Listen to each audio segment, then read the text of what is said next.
Perkataan Yesus yang lain di Yohanes 14:21, Yesus sendiri yang mengatakan, "Aku akan mengasihi dia dan menyatakan diriku kepadanya." Jadi apa yang dialami oleh Paulus dari sudut pandang kekristenan itu bukan kedatangan kedua, melainkan penyataan secara pribadi atau secara rohani. Lagian peristiwanya kan juga berbeda. Yang dilihat itu sudah ganti pemain, Gurunda masuk Gurunda. Iya. Sementara Gini yang dulu, saudara. Yesus ketika ditanya, apa tanda kedatanganmu?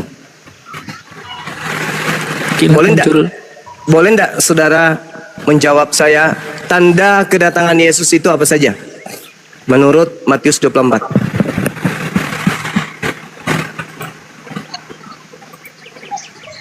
Kilat memancar dari timur ke barat. Nah, selain daripada itu, kata Yesus percaya atau jangan percaya? Ini jangan percaya. Ya, jangan percaya. Udah selesai.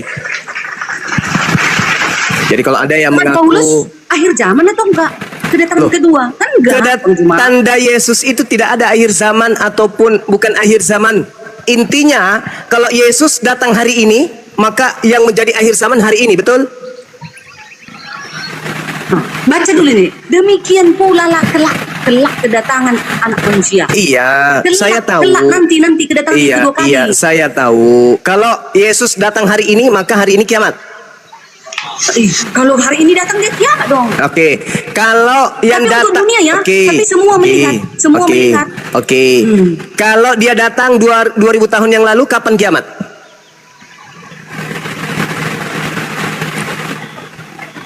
Itu belum kiamat kedatangannya. Enggak, saya tanya, kalau Yesus yang datang 2000 tahun yang lalu, kapan kiamat?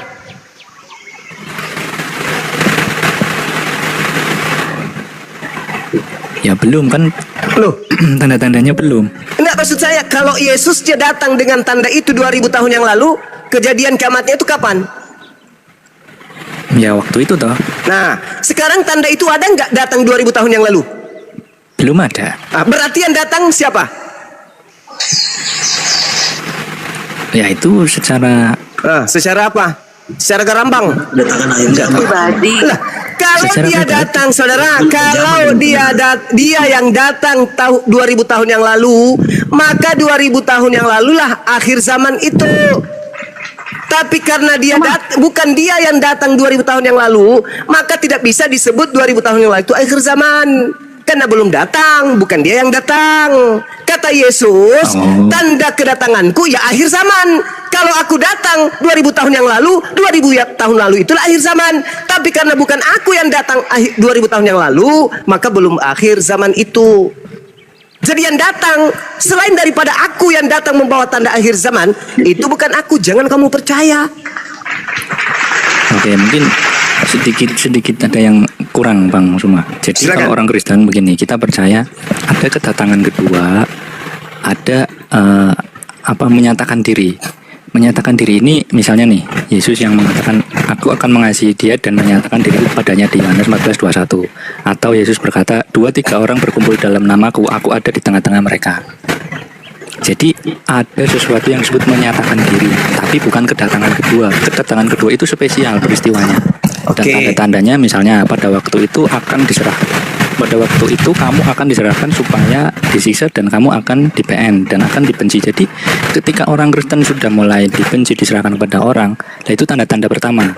Dan ada lagi juga tanda yang banyak orang akan, ini kalau berdasarkan Alkitab ya, di 24 itu yang ayat 10, banyak orang akan murtad dan mereka akan saling menyerahkan dan saling membenci.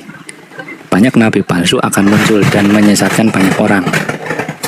Nah, jadi banyak tanda-tanda besar dulu baru kedatangan kedua. Sedangkan yang terjadi di Paulus itu adalah pernyataan diri. Bukan kedatangan kedua, begitu Bang. Jadi kalau Anda melihat ya, di dalam pengajaran Yesus di Yohanes 3, barang siapa yang percaya, barang siapa mengasihi aku dan Bapa akan berada di dalam dia. Barang siapa tidak percaya, akan terjadi sebaliknya. Kan begitu?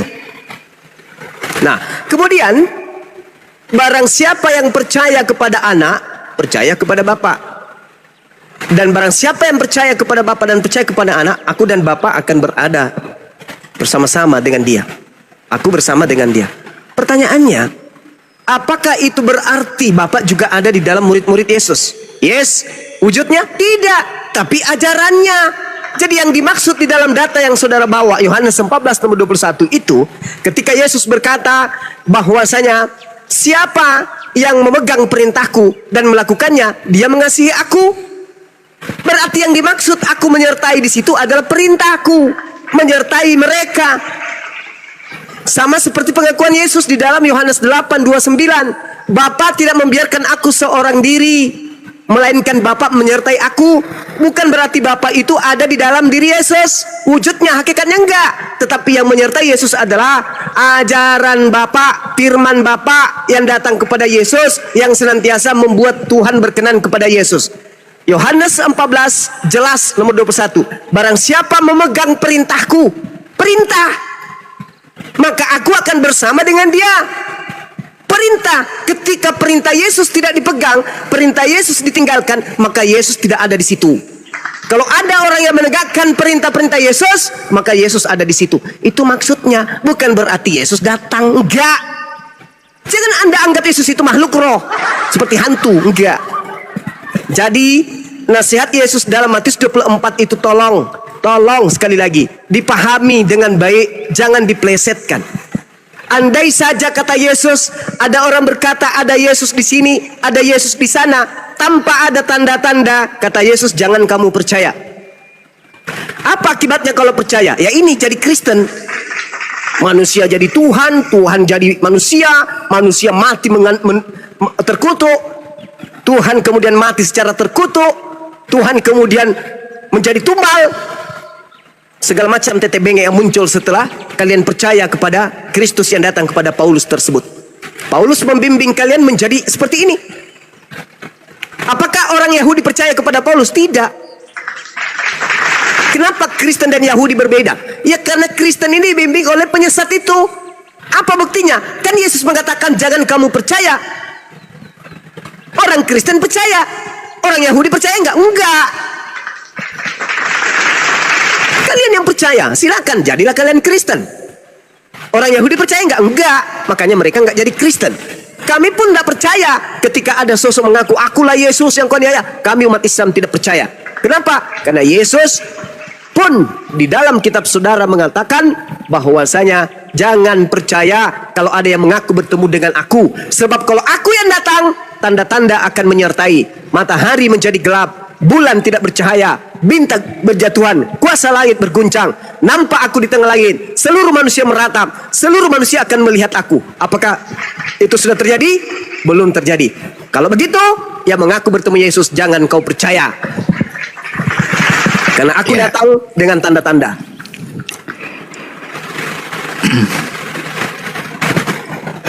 Nyambung dong semua. Ini ya, ini saya tegaskan lagi. Jadi memang di kekristenan kita ini diajarkan ya bahwa tentang kedatangan Yesus mengajarkan bahwa ada dua, yaitu penyataan pribadi, kedatangan secara pribadi atau rohani. Itu kejadiannya dari dulu sampai sekarang, lewat doa, lewat ibadah, dan lewat Roh Kudus. Yang kedua adalah kedatangan kedua, itu di masa depan dan secara fisik, global atau apa ya, istilahnya final lah. Nah, untuk memperkuat itu tuh ya ada beberapa pernyataan Yesus juga. Misalnya nih, pengajaran Yesus tentang penyataan dirinya yang terjadi setiap saat, setiap waktu. Misalnya di Matius 18:20. Sebab yang tadi saya baca, di mana 2 atau 3 orang berkumpul dalam namaku, di situ aku ada di tengah-tengah mereka. Ini pernyataan diri Yesus sendiri secara rohani. Kalau orang Kristen sekarang ya bimbingan Roh Kudus. Atau di Yohanes 14:21, aku akan mengasihi dia dan menyatakan diriku kepadanya. Ini bukan kenampakan fisik seperti yang ada di Matius, tapi kehadiran secara rohani melalui Roh Kudus. Yesus hadir saat misalnya orang Kristen berdoa, bersekutu atau menyembah, dan terjadinya berulang-ulang secara pribadi, termasuk apa yang dialami oleh Paulus ini disebut penyataan diri secara pribadi. Sedangkan yang Bang Suma maksud di Matius 24:30 itu kedatangan kedua. Dan teksnya juga jelas kok. Mereka berarti semua orang. bukan pernyataan secara pribadi. Semua orang, ini sifatnya global, akan melihat. Semua orang melihat anak manusia, jadi ada wujudnya. Anak manusia datang di atas awan-awan, dari awan-awan di langit dengan segala kuasa dan kemuliaannya. Dan ini berbeda dengan yang tadi, kenampakan secara pribadi atau rohani. Kalau yang di Matius terjadinya satu kali, yaitu di akhir zaman. Sifatnya universal, karena semua orang melihat. Dan ini ya, dari apa yang tadi saya sampaikan, mestinya sudah bisa membedakan. Ada dua yang diajarkan Yesus tentang kedatangannya. Kedatangannya secara pribadi, rohani, dan kedatangan yang kedua secara fisik, yaitu di akhir zaman. Begitu Bang Suma. Oke. Jadi kami umat Islam, atau janganlah umat Islam, saudara, ketika Anda mengingat kedua orang tua Anda menghadirkan mereka. Ketika Anda mengingat seseorang, Anda menghadirkan orang tersebut. Bukan berarti orang tua Anda datang kepada Anda dalam bentuk roh. Bukan. Tetapi Anda sedang menghadirkan beliau dalam benak saudara. Inilah yang diterangkan kemudian oleh Matius 18 nomor 20. Anda memaknai seakan-akan yang datang itu Yesus dalam bentuk roh. Kagak. Yang dimaksud Matius 18:20 di situ, itu adalah firman, perkataan, ajaran Yesus. Sebab di mana 2 orang 3 orang berkumpul dalam namaku, maksudnya dalam ajaranku, emos, anoma, ajaranku, perkataanku, perkataan yang mengatasnamakan diriku, maka di situ ada aku. Di situ aku ada di tengah-tengah mereka. Bukan berarti dia datang dalam bentuk sosok roh. Bukan itu yang dimaksud. Kalau Anda ingin kemudian mengatakan Matius 18 nomor 20 sama yang dialami oleh Paulus, tolong sekarang juga Anda ke lapangan, aku ingin lihat. Tolong hadirkan Yesus di situ dalam bentuk cahaya, dan aku ingin lihat bro admin buta lalu pingsan kemudian seperti orang kena epilepsi. Silakan Anda buktikan kalau Anda mengutip Matius 18 nomor 20 sama kejadiannya terhadap Paulus. Tidak, Bung. Yang datang kepada Paulus itu iblis. Coba sekarang Anda berkumpul sama orang Kristen, hadirkan Yesus. Apakah ada cahaya datang menyelimuti kalian? Apakah ada kemudian di antara kalian mencari buta? Apakah ada kalian kelepak-kelepak, kerasukan? Gak ada itu. Yang dimaksud Matius 18:20 menghadirkan Yesus dalam bentuk pengajarannya. Bukan sosok hantu yang datang. Sedangkan yang terjadi di Paulus itu setan. Lukas 10:18, aku melihat setan jatuh dari langit dalam bentuk cahaya. Sedangkan Yesusnya membedakan, kalau aku yang datang cahayanya bukan untuk satu orang, cahayanya dari timur sampai ke barat seperti matahari. Semua manusia akan melihat. Apakah itu terjadi kepada Paulus? Tidak. Anda beralibi, Anda berasumsi. Oh ada bang, Matius 18:20, barang siapa yang berdoa dalam namaku, aku akan hadir di situ. Oke, silakan Anda lakukan, praktekkan itu. Anda akan mendatangkan Yesus, Anda akan mengingat dia, ingatan Anda tertuju kepada Yesus. Tapi tidak ada juga cahaya dari langit menyertai Anda, bukan? Jangan lebay kayak Paulus. Enggak ada juga Anda buta kan 3 hari. Enggak ada juga kemudian kayak orang kerasukan setan, Anda langsung kelepek-kelepek jatuh ke tanah kan? Enggak kan? Enggak sampai segitu kan? Enggak kan? Berarti yang dimaksud Matius 18:20 berbeda dengan kejadian yang terjadi terhadap Paulus. Yang terjadi terhadap Paulus itu, itulah yang dikatakan oleh Yesus. Apabila ada orang berkata, bertemu dengan aku, jangan kamu percaya. Sekarang kalau Anda masuk ke gereja atau masuk ke dalam bilik Anda, habis itu Anda keluar, Paman, ya, aku tadi bertemu dengan Yesus loh. Yang kami tahu, Anda bertemu dalam bentuk Anda mendatangkan dia dalam pikiran saudara. Tidak datang dalam bentuk hantu. Aku Yesus. Bukan kayak gitu kan. Itulah yang minta Yesus dihindarkan. Supaya jangan kemudian mengajarkan kepada orang lain bertemu Yesus di padang gurun. Dan kalau ada yang mengaku itu kata Yesus, jangan kau percaya. Jangankan ente sebagai Kristen, kami umat Islam ketika kami beriman kepada Nabi Isa, benak kami kemudian bersalawat, mengucapkan pemberkatan kepada beliau. Ingatan kami tertuju kepada dia, dan dia pasti juga akan mengetahui bahwasanya orang-orang sebelumku juga akan memuliakan aku. Orang-orang setelahku maksudnya akan memuliakan aku. Karena siapa? Karena roh kebenaran akan mengajarkan mereka untuk memuliakan aku.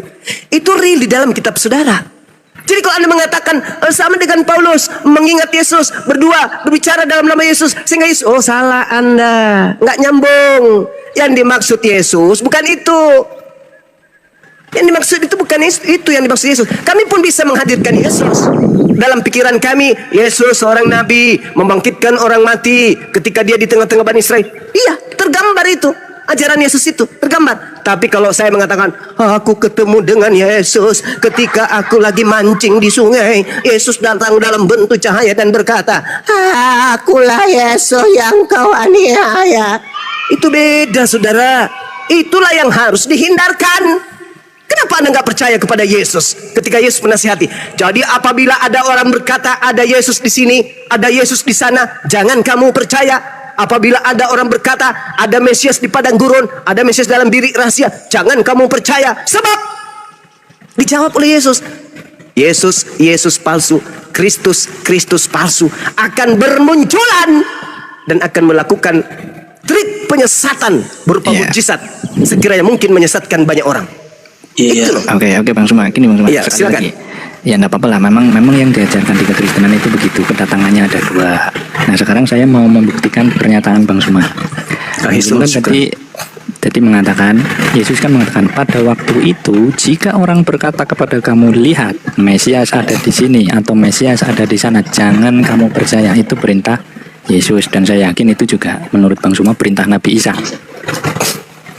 Nah pertanyaan saya, bagaimana kemudian Bang Suma misalnya begini, mohon maaf nih karena Bang Suma juga Muslim ya. Di Muslim kan juga diajarkan bahwa Nabi Muhammad bertemu di langit kedua. Bagaimana Bang Suma kemudian malah bisa percaya begitu? Padahal perintahnya jelas. Pada waktu itu jika orang berkata kepada kamu, lihat Mesias ada di sini, Mesias ada di sana, jangan kamu percaya. Bagaimana Bang Suma kemudian bisa percaya? Silakan. Oke. Sebenarnya begini saudara bro admin, kalau Anda pernah belajar tentang Bible, mengikuti saya yang belajar Bible, Matius 24 nomor 23 itu tidak ada kata lihat di situ, Bung. Itu penambahan Lembaga Bible Indonesia.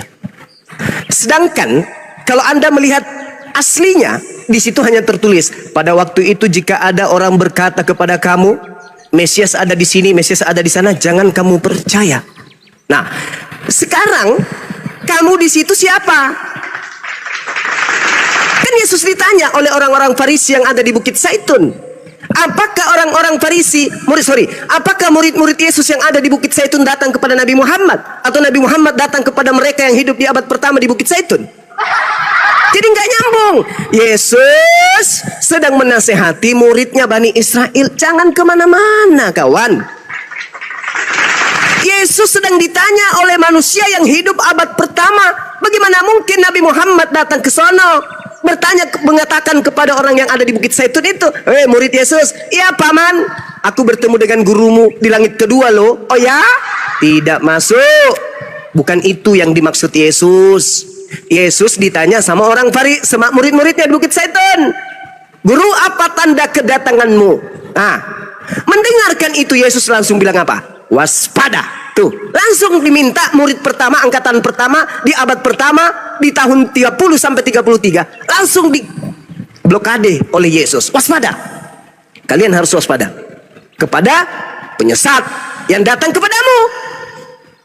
Penyesat yang datang kepadamu. Nabiku Nabi Muhammad tidak pernah datang kepada orang-orang yang ada di Bukit Zaitun. Terlalu jauh. Anda harus bertanya, siapa oknum di luar murid Yesus yang datang kepada mereka mengaku bertemu dengan guru mereka, Paulus. Kenapa nggak nyambung? Di situ sudah sangat jelas. Jadi Paulus yang datang ke tanah Yudea, Paulus yang datang kemudian kepada orang-orang Yahudi, mengajarkan kepada mereka, aku bertemu dengan Yesus loh. Murid-murid Yesus tidak percaya karena terlanjur sakit hati dianiaya. kata gurunya, waspadalah kepada penyesat yang datang kepadamu dengan memakai namaku dan berkata akulah dia. Saatnya sudah dekat, jangan kamu percaya. Sebelum itu terjadi, kamu terlebih dahulu ditangkap, dianiaya, dipenjara, disesat, dihadapkan kepada raja-raja. Lalu setelah itu dia aniaya. Habis dia aniaya, sang penganiaya datang. Shalom alaikum. Paulus yang telah menganiaya kami. Ada apa Paulus? Aku sudah bertaubat loh. Kenapa bisa bang? Aku bertemu dengan gurumu di padang gurun. Kira-kira muridnya percaya nggak? Sedangkan mereka sebelum teraniaya sudah disampaikan, hati-hati penyesat akan datang kepadamu dengan memakai namaku.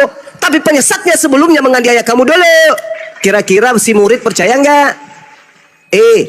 Murid, iya Paulus, aku tuh yang menganiaya kamu. Iya tahu. Terus aku ketemu dengan gurumu loh. Oh ya? Apa kata guruku? Aku ditunjuk jadi rasul. Oh gitu. Setelah kamu puas menganiaya kami, sekarang kau jadi rasul. Enak kali kau. Kami yang berdarah-darah, kami yang bersama dengannya. Kok milih kamu? Gak benar guru kami ini. Pilih kasih. Kamu yang menganiaya kami. Yes. Kamu yang memenjarakan kami. Iya. Kamu punya niatan membunuh kami. Iya. Kenapa harus milih kamu? Kenapa bukan aku aja muridnya? Kenapa harus kamu? Jangan-jangan yang datang ke kamu itu bukan guru kami. Karena guru kami mengatakan, waspadalah kepada penyesat yang datang kepadamu dengan memakai namaku dan berkata akulah Kristus. Jangan kamu percaya. Maaf Paulus, silakan kamu jual agamamu keluar Yahudi. Di sini nggak laku. Kami sudah mendapatkan nasihat kuat dari guru kami. Apabila ada orang bertemu dengan guru kami, bertemu dengan guru kami di padang gurun, di padang pasir, di padang ujung pandang, kata guru kami, jangan kamu percaya. Maka Paulus enyahlah daripada kami. Akhirnya Paulus menulis surat. Dari Paulus, Rasul Yesus Kristus yang diutus menjadi Rasul untuk orang-orang non-Yahudi. Aku diutus untuk orang-orang yang tidak bersunat. Kenapa aku menulis surat begini? Karena orang-orang Yahudi dan orang-orang bersunat tidak percaya aku. Kenapa tidak percaya aku? Karena mereka mendapatkan amanah dari gurunya. Jangan percaya kepada Paulus. Maka yang percaya hanya orang-orang non-Yahudi. Lahirlah Kanyoli. Orang Kanyoli yang percaya kepada Paulus. Orang Yahudi tidak percaya karena mereka memegang amanah guru mereka. Itu fakta, itu real. Makanya orang Yahudi tetap Yahudi, tidak menjadi aliteng.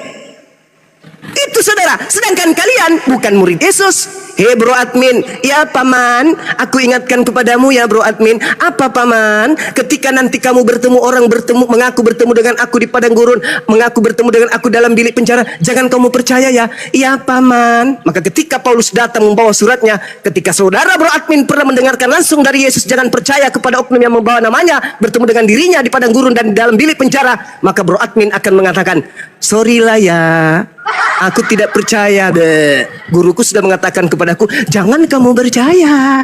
Tetapi karena bro admin ini bukan Bani Israel, bukan murid Yesus, bukan kemudian yang mendapat mandat untuk berhati-hati kepada Paulus, kepada orang yang mengaku bertemu dengan Yesus di padang gurun, maka bro admin justru berjuang mati-matian agar orang ikut-ikutan percaya kepada Paulus yang mengaku bertemu dengan Kristus di padang gurun. Sorry ya, kami lebih percaya kepada Yesus.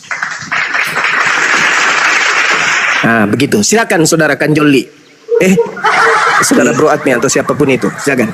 Ya, jadi jangankan Katolik, jangankan orang Kristen, jangankan Paulus atau Yesus, orang Yahudi itu nggak percaya sama Yesus, nggak mengakui Yesus sama sekali orang Yahudi. Jadi kalau penilaian saya, coba kita lihat dari buahnya aja. Kalau memang dia penyesat, Paulusnya ini, kita lihat aja dari buahnya. Dan silakan di-compare, atau Bang Zuma belum baca kisah lengkap tentang Paulus, Saulus setelah dia bertobat. Apa buahnya pengajar palsu kata Yesus, Bang?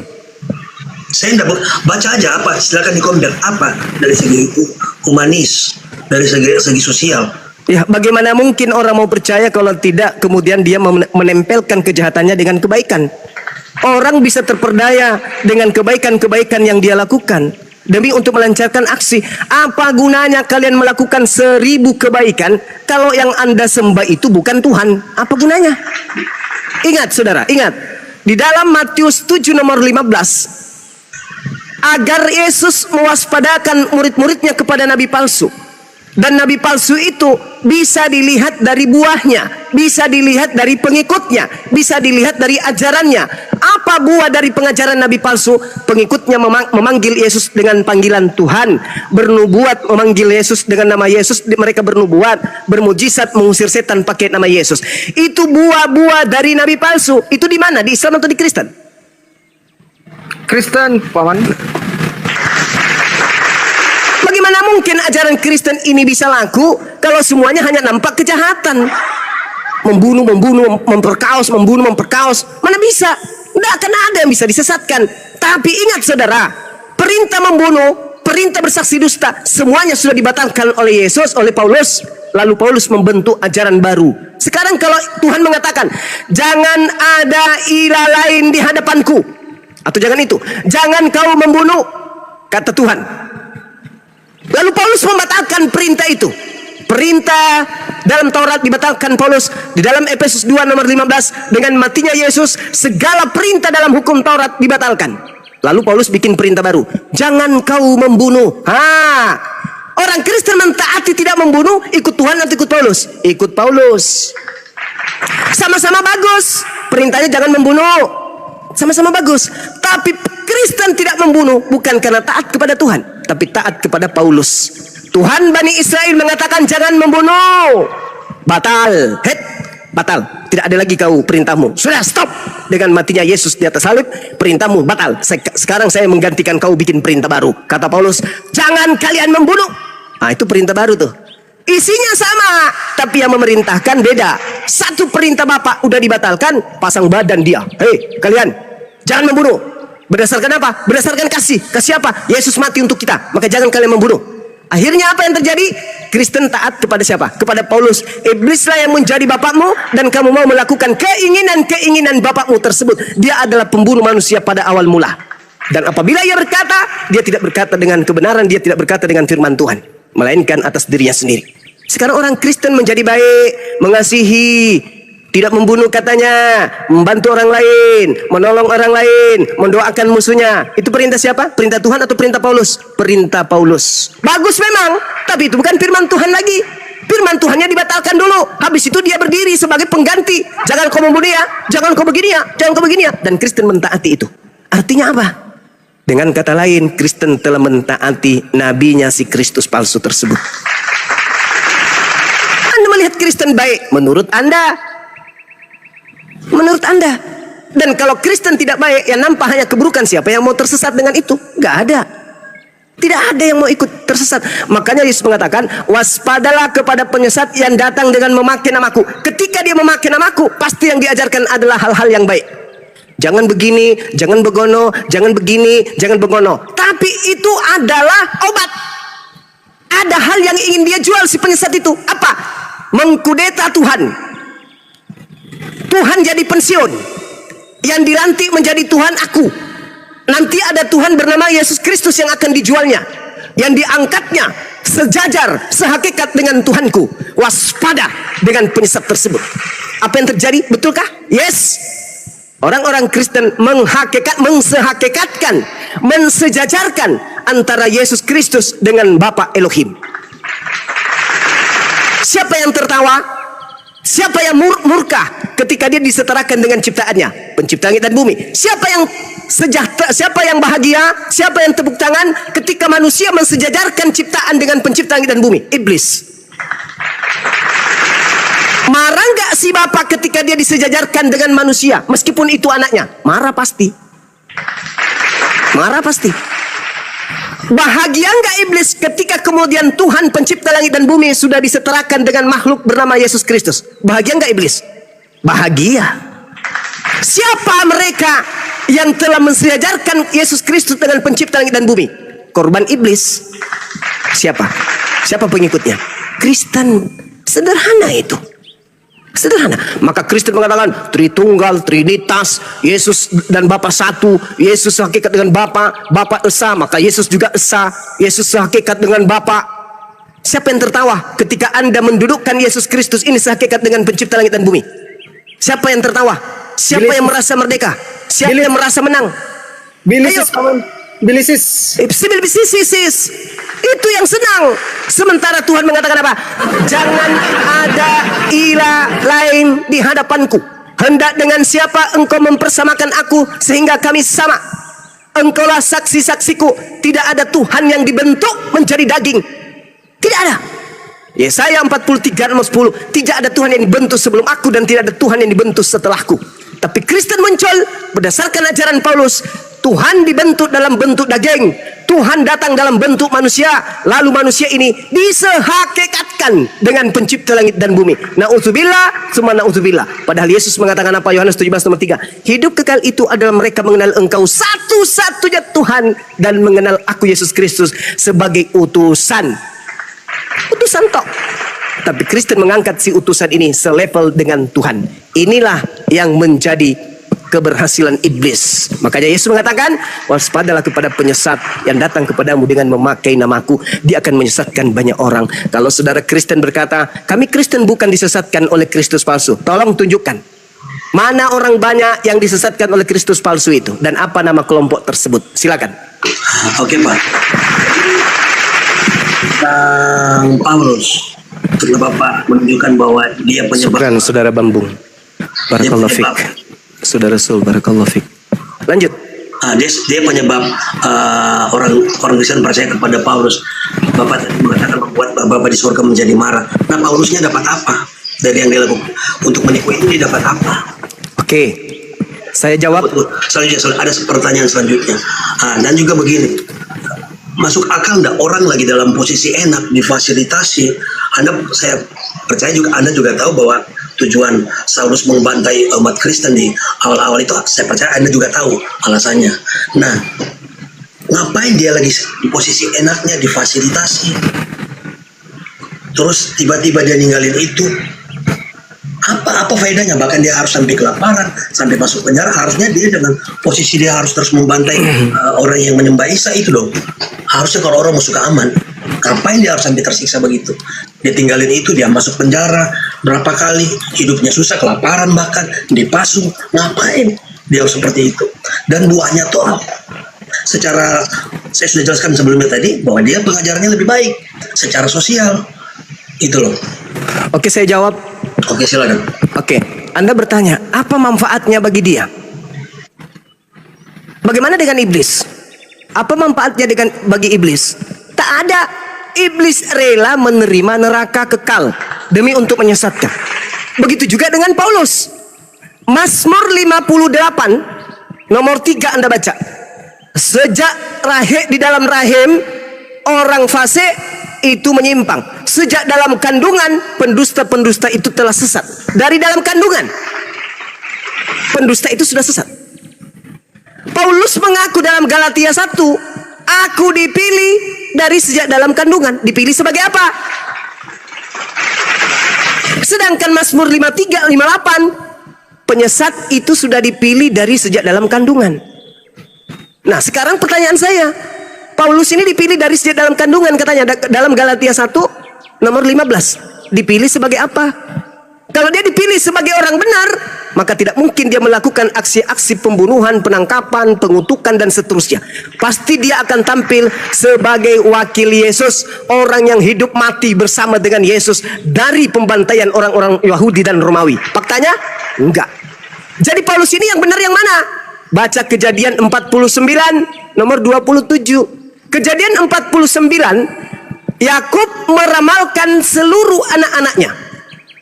Bagaimana Yakub menceritakan Nat, bagaimana Yakub menceritakan Yehuda, bagaimana Yakub menceritakan Yusuf, bagaimana Yakub membicarakan tentang Benyamin.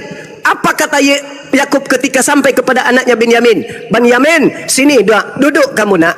Bapak mau mengingatkan kamu dan menasihati kamu dan menceritakan kepadamu seperti apa laku keturunanmu kelak.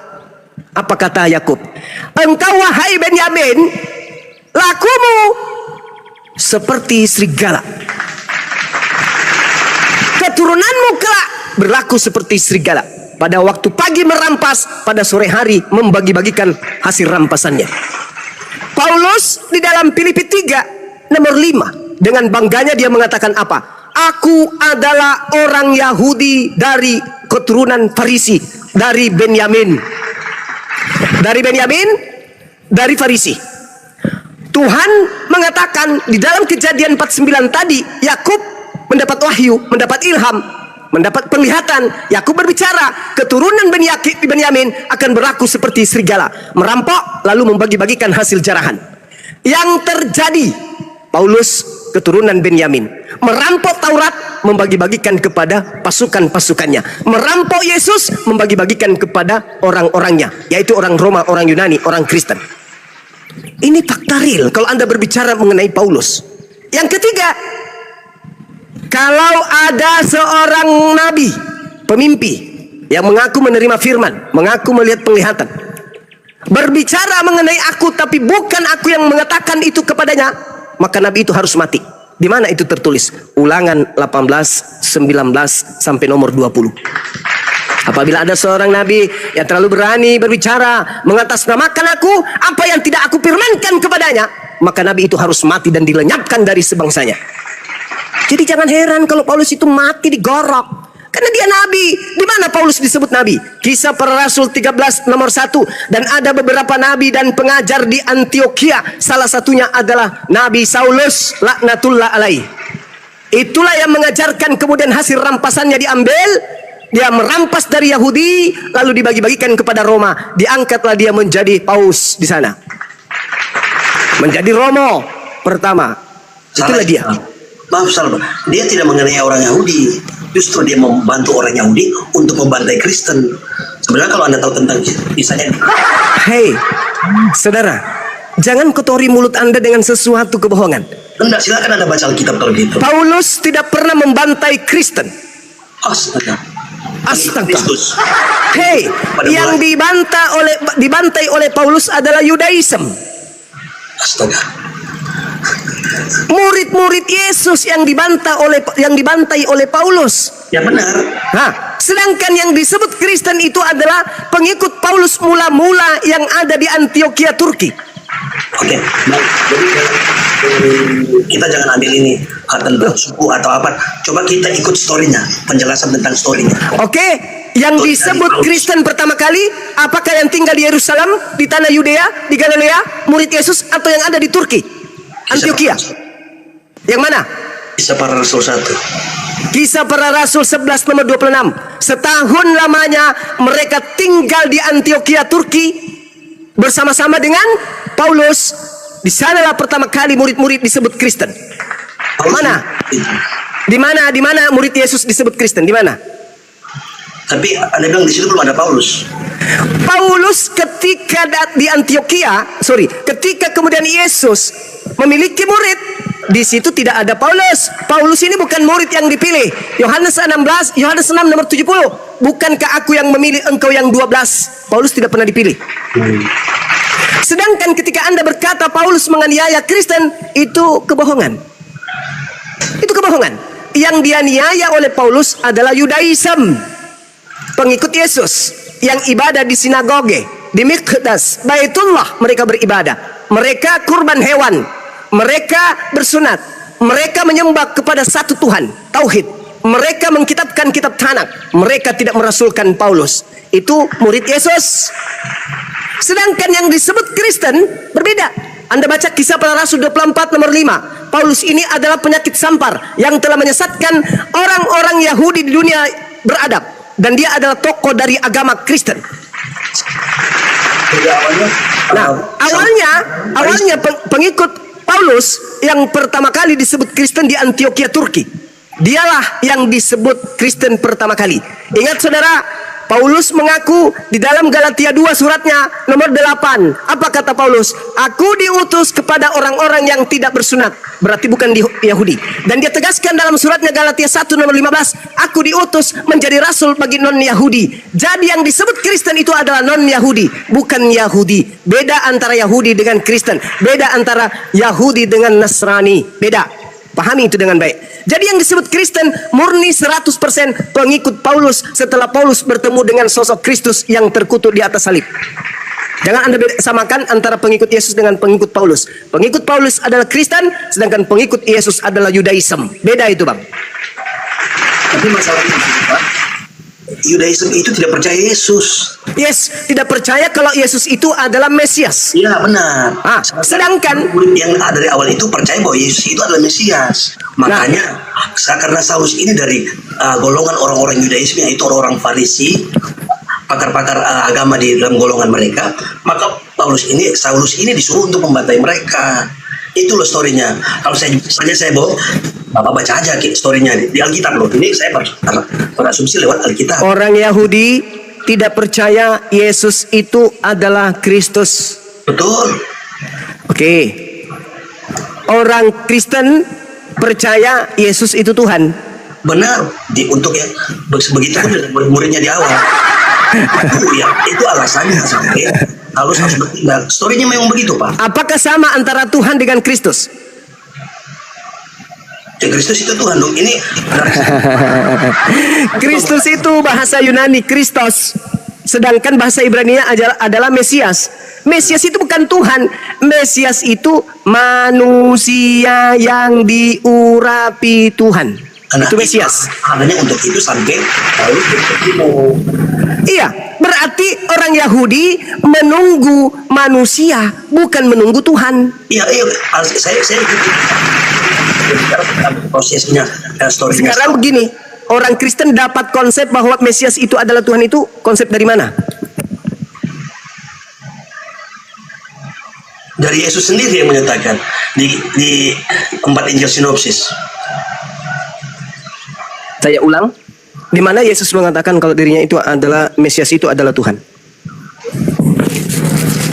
Akulah Mesias. Ya, Mesias, akulah manusia yang diurapi Tuhan. Nggak ada masalah.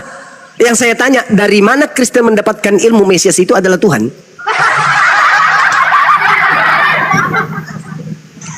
Yang saya pelajari cuma dari 4 Injil itu, Pak. Nah, itu dia makanya. Makanya Yesus berkata, waspadalah kepada penyesat yang datang kepadamu. Ini akibatnya. Anda berbicara. Saya membenarkan pernyataan itu. Cuma saat ini saya berbicara tentang storynya Saulus. Ya, story Saulus kan sudah jelas tadi. Sekarang kalau Anda saya tanya nih. Kisahnya salah. Menurut Alkitab kisahnya salah. Nah seperti itu. Dia justru membantai orang-orang yang percaya bahwa Yesus mengikuti Yesus. Pengikut Yesus yang dibantai oleh Paulus. Yesus berkata, penyesat itu datang, tapi sebelum dia melakukan aksi penyesatan terlebih dahulu kamu dibantai oleh dia. Di mana ayatnya, Pak? Matius 21 nomor 8 nomor 12. Matius 21 ayat berapa, Pak? Lukas 21 nomor 8 nomor 12. Lukas 8 ayat 12. Ayat 8, Bang, nomor 8. Lukas pasal berapa, Pak? 21 nomor 8. Ya, Bang. Lukas 21 ayat 8. Oke. Saya bacakan boleh, Pak ya? Boleh, silakan. Oke, permisi. Berisi nasihat dari Yesus kepada murid-muridnya untuk berhati-hati dan jangan sampai disesatkan oleh orang-orang yang akan datang dengan namanya, mengklaim diri mereka sebagai Mesias dan menyatakan bahwa saatnya sudah dekat. Eksplisit sekali loh ini, Pak. Ya. Waspadalah supaya kamu jangan disesatkan sebab banyak orang akan datang dengan memakai namaku. Namaku siapa? Yesus. Dan berkata akulah dia. Dia siapa? Mesias. Ya. Saatnya sudah dekat. Jangan kamu mengikuti. Murid-murid diminta mengikuti atau jangan mengikuti? Jangan mengikuti. Lalu dikatakan, tetapi sebelum semua itu terjadi, kamu akan ditangkap dan dianiaya. Kamu akan nomor 12-nya. Oh, ayat 12. Oh ya, maaf. Tetapi sebelum semuanya itu, kamu akan ditangkap dan dianiaya. Kamu akan diserahkan ke rumah-rumah ibadat dan penjara-penjara. Artinya, antara penyesat antara Yesus menasehatkan kepada muridnya dan masa antara muridnya dianiaya. Di situ Yesus menerangkan penyesat itu akan datang setelah murid-muridnya kemudian teraniaya. Pelakunya siapa? Yang melakukan penganiayaan terhadap murid Yesus. Artinya, ketika Yesus berkata waspadalah supaya kamu jangan disesatkan, berarti murid ini akan disesatkan. Namun sebelum kamu disesatkan, terlebih dahulu kamu itu dianiaya. Setelah kamu dianiaya, kamu disesatkan. Pertanyaan saya, siapa yang menganiaya murid Yesus, dan siapa yang datang kepada murid Yesus ngaku-ngaku kemudian sebagai utusan Kristus? Silakan. Nah, tadi yang untuk kali ini sudah disampaikan oleh kedua rekan saya sebelumnya, ini berbicara tentang akhir zaman, Pak. Akhir zaman berarti menurut saudara murid-murid Yesus yang hidup di abad pertama masih hidup sampai akhir zaman? Konteksnya itu tentang nubuatan. Loh, ini bukan nubuatan. Murid-murid bertanya kepada Yesus. Kata muridnya, Guru, bila manakah itu terjadi dan apakah tandanya kalau itu akan terjadi? Apa tandanya? Tandanya kamu dipenjara, kamu ditangkap, kamu dianiaya. Setelah itu penyesatnya datang. Kok jadi akhir zaman jadinya? Yesus sendiri mengatakan waktunya sudah dekat. Jangan kamu mengikuti mereka. Kenapa akhir zaman? Maksud Anda akan datang orang ngaku-ngaku Yesus lagi? Hehehe, aku Yesus, aku Yesus. Anda akan menceritakan sejarah Paulus kedua gitu? Babak kedua. Ada lagi orang yang mengaku Saulus, lalu kemudian orang itu menganiaya Kristen, lalu orang itu mengaku bertemu Yesus lagi di padang gurun dan di dalam bilik gitu. Ada lagi orang yang menuju ke Damsik gitu. Bikin babak baru lagi. Oh enggak, saudara, enggak begitu.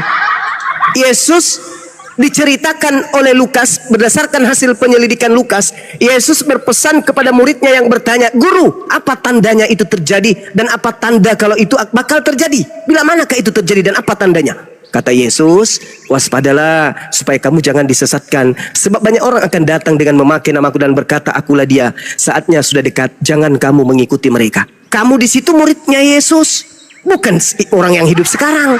Kata Yesus, tetapi sebelum semua itu kamu akan ditangkap dan dianiaya. Terjadi gak kepada murid Yesus? Terjadi. Siapa pelakunya? Paulus. Kenapa loncat ke akhir zaman?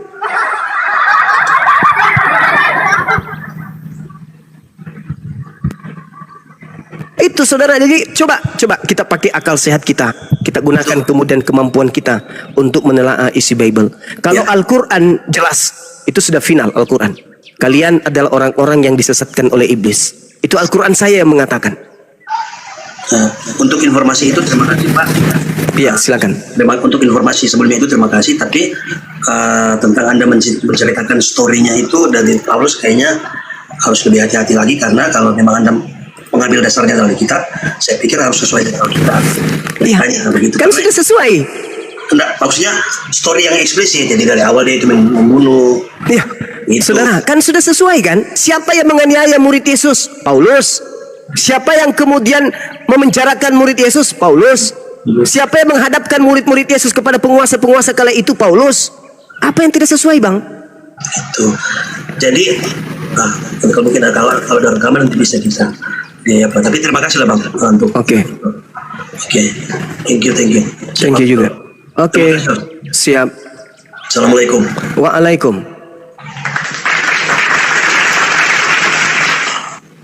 Silakan sahabat yang lain, saya ibadah sejenak. Lanjutkan dulu, Dinda. Assalamualaikum warahmatullahi wabarakatuh. Waalaikumsalam warahmatullahi wabarakatuh. Ya, adik-adik saya, sahabat-sahabat saya, silakan dilanjutkan dulu, tetap pada fokus. Hari ini adalah hari berduka sedunia bagi saudara kita Kristen. Tolong dihibur mereka dengan pengabaran-pengabaran yang benar. Hibur mereka, ya, karena mereka lagi berduka, Tuhan mereka mengalami kematian. Silakan. Iya. Tadi kita sudah mengucapkan juga.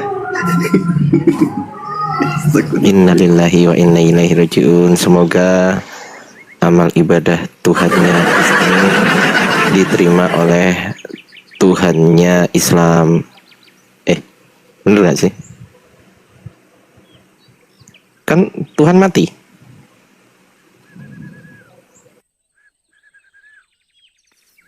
Mana tadi lawannya itu? Ini tersisa bro admin ini. Assalamualaikum Akang dan Ayardi. Waalaikumsalam Ustaz. Waalaikumsalam warahmatullahi wabarakatuh. Bang Ardi, assalamualaikum. Apa petang semuanya, Kang Bang Gian Santang. Ardi. Assalamualaikum Kang Gian Santang. Jadi Waalaikumsalam. sekarang lagi memperingati hari berduka ya. Ya, betul Akang. Wah, si Bro Admin cepat lo mualaf Bro Admin. Ya, Ini aku salam dilema dulu tadi ya. jawabannya. Aku salam dulu ke Ya. Bang Pandi. Bang Pandi, assalamualaikum. Waalaikumsalam warahmatullahi wabarakatuh. Ustazah Ardiansa Arif. Ustaz, lanjut. Aja, emang dua natur. Ngarang aja Kang. Kan buat perempuan gimana? Ini bro admin. Bro admin coba. Bro admin kita kembali lagi. Bro. Gimana bang? Ya tanggapin itu tadi perdiskusian. Fokus waspada. Udah sih kan tadi udah banyak juga sih. Ya yang jelas maksudnya memang berbeda Oke. kan ajarannya kan begitu. Oke, baik, berbeda ajaran. Nah, saya coba kembali. Saya tadi sempat teringat ada beberapa keterangan di dalam kitab Anda, Bro Admin. Jadi, bahwa pernyataan-pernyataanmu, Yesus datang bertemu itu bisa terbantahkan berdasarkan dalil yang tertulis di dalam kitab Anda. Contoh ya, saya ada yang tertulis di, ini pernah kita bahas juga, KPR 3 nomor 21, maaf. Apa di situ tertulis?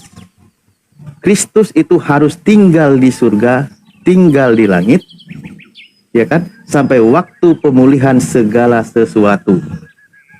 Yesus setelah dia terangkat ke langit, dia memang harus tinggal di langit. Dia tidak naik turun, bro. Dan sampai waktunya nanti dia akan datang lagi. Bahkan di situ dikatakan kan, sampai waktu pemulihan segala sesuatu. Jadi setelah Yesus terangkat ke langit, kitab Anda mengabarkan Yesus memang harus tinggal di langit sampai waktu pemulihan segala sesuatu. Nah, artinya di situ Bro Admin, yang sering datang, yang sering turun di situ bukan Yesus. Itulah yang Yesus katakan, waspada dan hati-hati yang ketika orang mengaku bertemu dengan Yesus. Kapan dia berpesan? Sebelum dia terangkat ke langit. Coba, pahami isi ayat kita, Bung.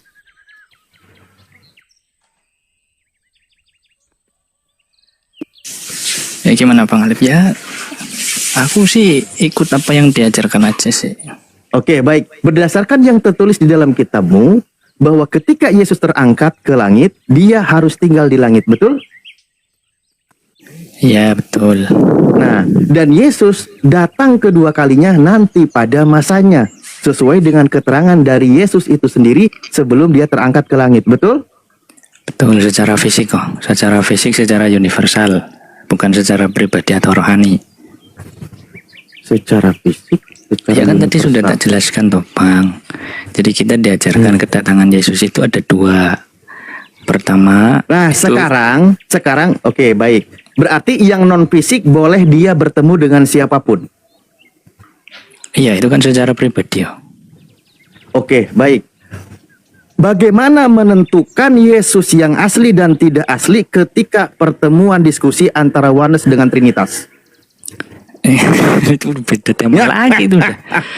Itu udah beda tema lagi tuh. Gini loh Loh, Bang. iya, Yesus kan menyertai orang Kristen ketika berkumpul. Ada 2 orang Kristen, ada 3 orang Kristen, di situ ada Yesus.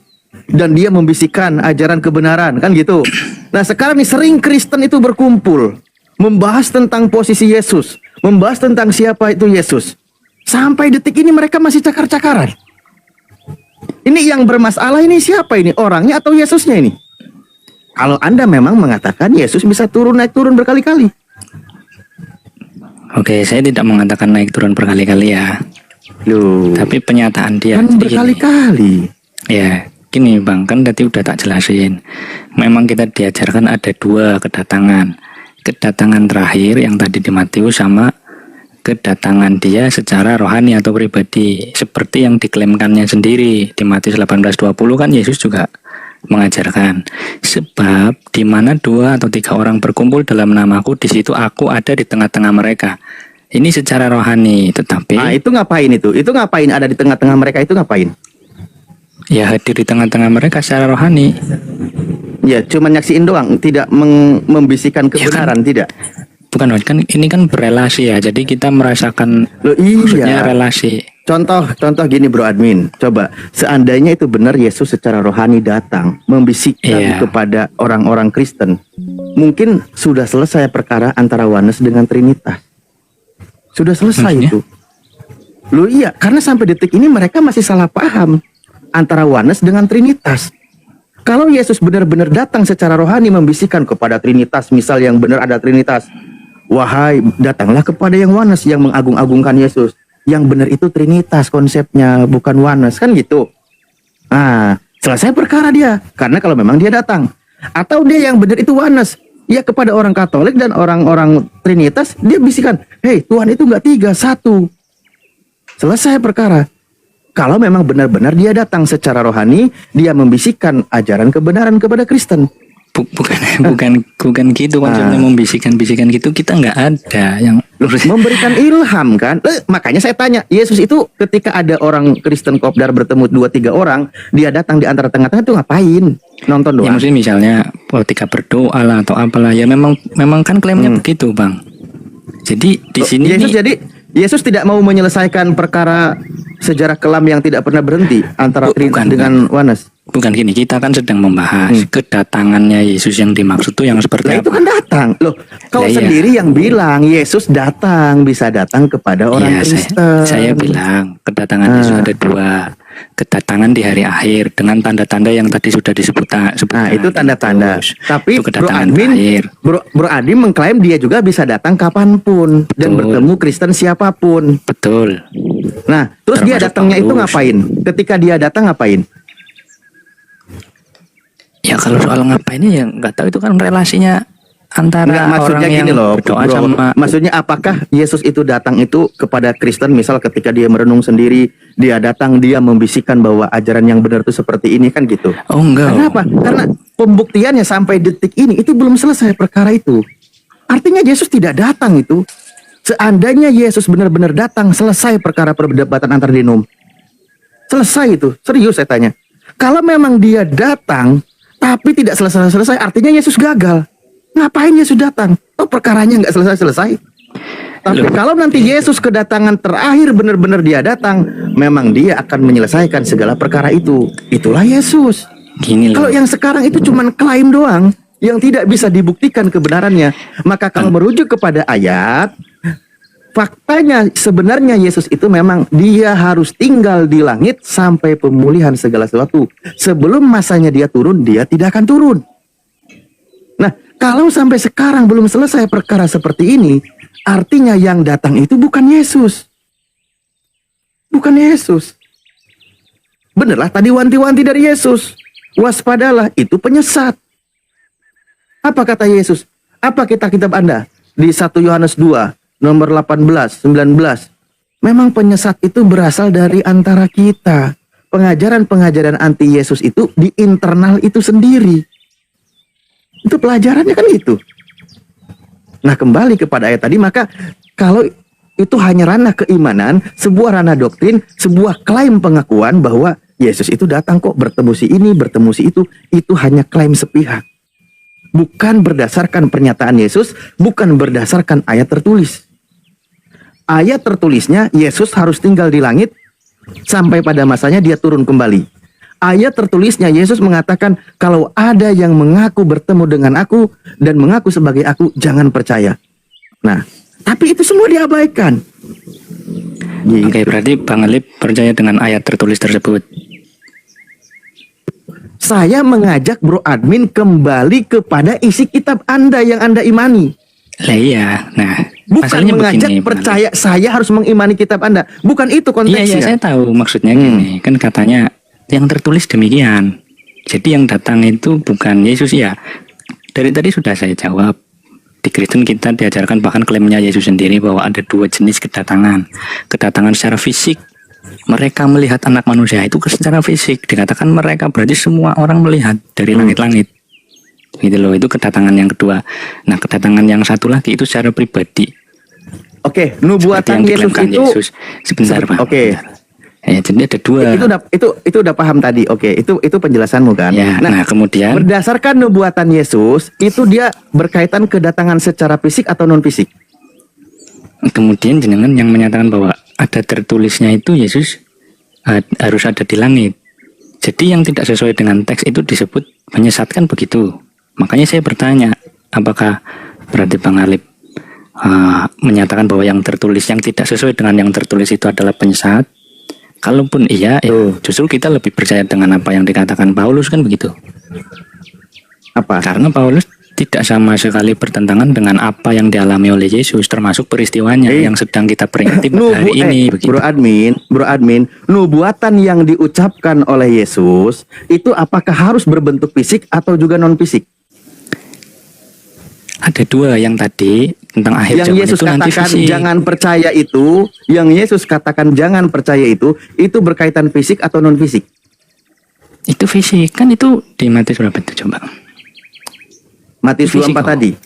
Melihat Yesus ada di sana, ada di sini, jangan percaya. Oke, walaupun sebenarnya ayatnya tidak menyebut, tapi itu Anda arahnya seperti itu. Nah, nubuatan yang diwanti-wanti oleh Yesus kepada murid Yesus itu perlu ada pembuktian, betul? Iya, ini kan cerita tentang masa depan atau eskatologi toh. Lah iya, nubuatan yang diucapkan oleh Yesus artinya itu sesuatu peristiwa yang akan terjadi. Kalau tidak dibuktikan maka Yesus bohong. Nah, sekarang perlu ada pembuktian siapa yang mengaku bertemu dengan Yesus. Ya banyak orang toh, termasuk cerita Paulus. Termasuk Paulus sendiri kan begitu. Nah, kembali lagi ke situ kan. Nah, kembali lagi ke situ. Oke, artinya itu memenuhi nubuatan Yesus. Nanti akan ada orang yang mengaku bertemu dengan Yesus dan pesan Yesus jangan percaya. Oke, selesailah. Berarti oknum itulah sasarannya. Ya sudah. Ya gini. Lah kan Anda sendiri yang sudah menjawab. Gini. Kalau dikatakan kemudian itu bukan Yesus dan artinya itu adalah kebalikan dari Yesus atau misalkan iblis, ya kita nggak menerima juga. Kenapa? Karena seandainya pun itu iblis, kenapa justru malah apa yang diajarkan kepada Paulus itu sejalan dengan apa yang ada di Injil Sinoptik? Nah, seharusnya kalau iblis itu kan bertentangan ya. Oke, baik. Di sini kita pembuktiannya. Oke, sekarang kan kerana pembuktian. Sekarang kita kerana pembuktian. Oke, baik. Ajaran Paulus dengan ajaran Yesus. Kan gitu. Pembuktian nih, atau ajaran Elohim. Coba, atas informasi dari siapa, atau atas perintah siapa, atau atas ilham dari siapa, Paulus mengatakan kalau Yesus itu mati dengan cara terkutuk. Ya berdasarkan pengetahuannya, tau kan dia dulunya orang Farisi ya, pengajar lah orang pengetahuan Paulus. Saya tanya sekarang, apakah Sang Elohim, Sang Bapa dan Yesus menghendaki kalau Yesus itu mati terkutuk dan dikutuk? Ya memang menghendaki wafat sih, memang menghendaki peristiwa itu. Kalau soal wafat, masalah wafat is oke lah. Saya siapapun akan berhak untuk mati, manusia kan gitu. Yang jadi masalah adalah contoh, jikalau Elohim adalah Bapakmu, kamu akan mengasihi aku. Berarti kan kata Yesus bahwa kalau kamu bertuhan yang benar, Yesus itu dikasihi. Betul. Itu ajaran Yesus. Nah sekarang, kenapa Paulus tiba-tiba mengajarkan kalau Yesus itu manusia yang mati dengan terkutuk? Iya, karena memang bertentangan atau tidak dengan ajaran Yesus? Loh tidak dong. Paulus kan sedang menegaskan di dalam pengajaran yang dia dapat semasa Farisi, orang yang tergantung di tiang kayu itu adalah orang yang terkutuk. Sehingga Yesus menjadi terkutuk oleh karena kita kan begitu. Seharusnya Yesus ini bukan orang berdasarkan gitu. Nah itu dia, seharusnya Yesus bukan orang terkutuk, tapi ada oknum yang mengajarkan kalau Yesus itu terkutuk. Sekarang saya tanya lagi, berdasarkan pernyataan Paulus di Galatia 3 nomor 13, yang mengutuk Yesus mati digantung pada kayu salib itu siapa? Menurut ajaran Paulus. Ya pengajaran itu toh. Bukan. Berarti yang mengutuk orang yang digantung pada kayu salib itu berdasarkan pernyataan Paulus itu siapa? Ya berarti Tuhan, kan itu firman Tuhan. Terkutuklah orang yang tergantung di tiang kayu. Apakah Tuhan mengajarkan bahwa Tuhan itu mengutuk Yesus? Maksudnya Tuhan mengajarkan mengutuk Yesus? Apakah Elohim, Sang Bapa, mengajarkan kepada Yesus bahwa Yesus itu harus dikutuk oleh Bapa? Ya nggak ada sih yang berbunyi seperti itu. Cuma Ya nggak ada. Artinya bertentangan di sini. Sudah sangat jelas. Bukan bertentangan bang, memang harus dialami seperti itu. Karena gini, kan Anda hukumnya setuju? dulu. Anda setuju kalau Yesus itu dikutuk oleh Bapa? Ya kan ada alurnya, hukumnya dulu keluar. Terkutuklah orang yang tergantung di tiang Anda kayu. setuju? Berdasarkan pernyataan gimana? Paulus, Anda setuju kalau Yesus dikutuk oleh Bapa? Iya, menerima kutuk. Kok menerima kutuk? Yesus dikutuk oleh Bapa, Anda setuju? Iya, ya gimana, memang seperti itu alurnya. Nah, itu ajaran Paulus, betul? Ya itu para murid juga sama. Keyakinannya Loh, kok para sama. murid- Tidak, itu yang kan yang diajarkan tertulis sama. pernyataan Paulus. Lah, Itu kan- yang tertulis pernyataan Paulus. Nah, Iya. Anda setuju dengan pernyataan Paulus bahwa Yesus mati di kayu salib itu dikutuk oleh Bapa. Tapi iya, gini. ajaran Yesus dan ajaran Tuhannya Yesus, kata Tuhan, lihatlah, itulah hambaku yang kupilih, yang kukasihi, yang kepadanya jiwaku berkenan. Yesus hamba yang dikasihi, yang dipilih oleh Tuhan, yang kepadanya jiwanya berkenan. Tuhan tidak mengutuk Yesus berdasarkan catatan di dalam Matius 12 nomor 18. Di dalam KPR 4 nomor 30 ke atas juga Yesus disebut sebagai hamba yang kudus, hamba yang suci. Dia sebagai hamba Tuhan. Nah, Yesus sendiri pun mengatakan di Yohanes 8, jikalau Elohim adalah Bapakmu, kamu akan mengasihi aku. Berarti di situ Sang Bapa itu mengasihi Yesus. Nah, itu ajaran Yesus. Sekarang ajaran Paulus mengatakan justru Bapa itulah yang mengutuk Yesus dengan cara mati Yesus di kayu salib. Ini bertentangan, bro.